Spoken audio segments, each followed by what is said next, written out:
আসসালামু আলাইকুম। কি অবস্থা, সবাই কেমন আছেন? আশা বিশ্বাস সবাই ভালো আছেন। আপনাদের দোয়া এবং ভালোবাসায় আমিও ভালো আছি। তো অনেকদিন যুদ্ধের কারণে তেল কোম্পানিগুলো বন্ধ ছিল, সেই কারণে আমাদের কাজও ছিল না, তাই এই পাহাড়ে আর আসাও হয় নাই। তো অনেকদিন পরে আসলাম আবার, এখন খুলছে তেল কোম্পানিগুলা।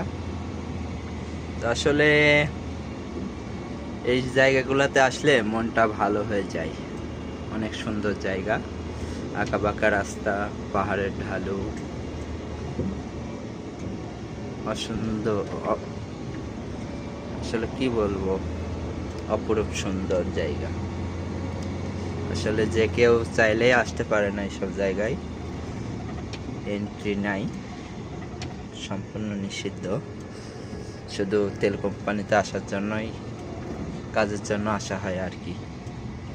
নাইতে হয়তো আমরা ওই জায়গাগুলো দেখতে পারতাম না। আমি এখন কাজ শেষ করে কোম্পানিতে যাচ্ছি, গাড়ি লোড করে যাচ্ছে আর কি। সবাই ভালো থাকবেন, সুস্থ থাকবেন। আল্লাহ হাফেজ।